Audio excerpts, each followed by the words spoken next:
Welcome back to the Citizen Data Academy. This video is the first in our Living in Baton Rouge module. We'll show you how to use the new My Government Services web experience, an update of our original application. This web application helps residents locate public facilities, obtain information about residential curbside services, determine their local council district, and more. You can find it in the gallery of the EBRGIS portal and with the URL listed here. Maybe you're in an unfamiliar part of the parish and want to find a nearby park, or perhaps you just want to learn more about services available near your residence. Whether you are new to Baton Rouge or a lifelong resident, this application is designed to help you answer these questions on both your computer or mobile device. Let's explore the application. In the new web experience format, the layer list is always open in the bottom right of the map view. This allows you to easily interact with the map layers, toggling them on and off as needed. All 18 map layers are visible by default. Visible layers are depicted with this open eye icon, while invisible layers are depicted with a slash through the eye icon.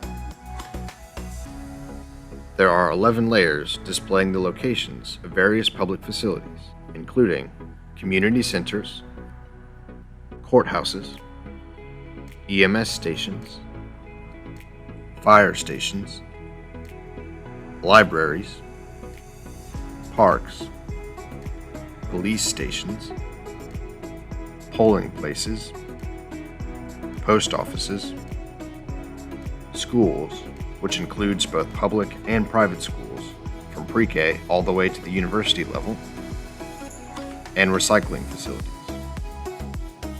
There are also 7 polygon layers that provide information about various jurisdictional districts and service areas. These include school board districts, municipal council districts for the cities of Baker, Central, and Zachary, metro council districts, Justice of the Peace districts, and garbage, recycling, and trash services. The data in this app is updated periodically whenever necessary. By default, the Government Services Near Me widget is open. This tool is the focus of the application, displaying information about local services for a defined search. To begin a search, the most common starting point would be to enter an address into the search bar at the top right. From within the Near Me window, you can also manually define your search location by a point, line, or polygon. I'll begin by using the address of City Hall to demonstrate. Once the address is entered, the map viewer will automatically zoom to that location. Information about nearby government services will then be presented in the window on the left side of the map. The resulting list includes the number of locations for each service type within the defined search radius. For example, there are 8 parks within a mile of City Hall. The default search radius setting is 1 mile, but you can adjust the radius distance and even change the unit of measure to something other than miles. Notice that adjusting the radius to 2 miles increases the number of nearby parks to 26. You can view the full list of each service type by left-clicking the arrow next to each result. Each location is listed in ascending order by distance from your search location. Services nearest to your location are shown at the top of the list, and the services furthest away are shown at the bottom. You could then click the arrow for each item to get additional details about the government service.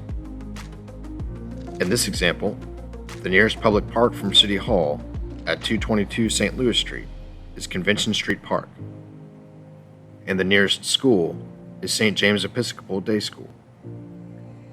We also see that City Hall lies within Metro Council District 10, and recycling services are on Fridays. Also included is the travel distance to each location, and some items even have links to web pages with more information about that service. Keep in mind that this list only shows layers that exist within the search radius you define.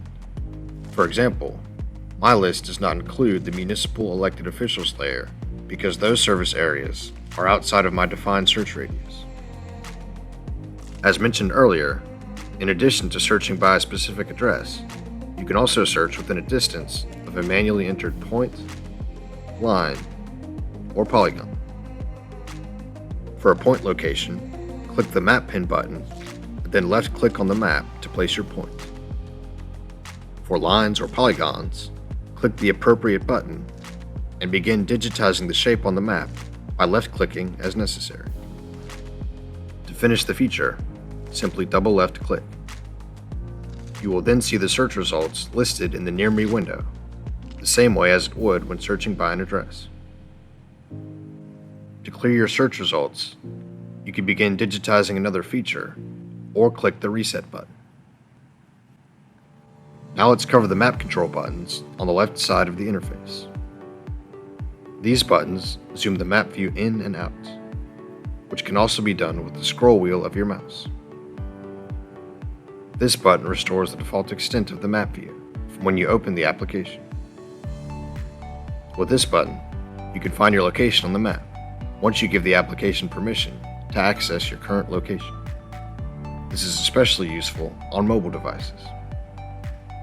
You can pan the map by left-clicking and dragging the cursor. And you can rotate the map view 360 degrees by right-clicking and dragging the cursor. This is great for taking screenshots of parts of the map where the north-facing map view does not provide the best perspective. You can restore the default north-facing map view at any time by left-clicking the Orientation button. This button will take you to the EBRGIS portal homepage. Left-clicking on a feature will reveal a pop-up with detailed information.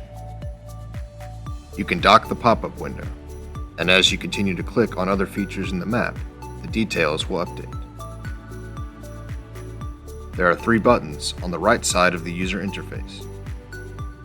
With the Search button, you can quickly find an address or place, and the map view will zoom to that location. You also have the option to enter coordinates into the search bar, to zoom to a location based on latitude and longitude. With the Base Map button, you can alter the underlying base map and change it from the default topographic to another option. Let's switch to our most recent near-map imagery to get an aerial view of the landscape. The Measurement tool has 2 options, where the first tab allows you to quickly determine the distance between 2 points on the map, while the second option allows you to find the area of a polygon. Make sure to double left-click when you're done drawing a line or shape to finish the operation. This first button at the bottom is for the Government Services Near Me widget, which we have already covered in detail. By clicking this button, you can close the widget to hide it from the map view. Now let's cover the other 4 tools in the Widget Controller contained within the title block. This button opens the map's legend to view the symbology associated with each of the layers currently visible in the map. You can add external data layers to the map with this Add Data tool. As an example, I'll add a map layer of 311 citizen requests for service. Simply select the layers you wish to access and add them to your map. When you have adjusted the map to your liking, you can use these last 2 buttons on the right to print a copy, share it, and embed your map into a website. Also, you can easily generate a QR code or post your map on social media. Thanks for watching. We'll see you in the next video, where we showcase the Open Neighborhood BR application.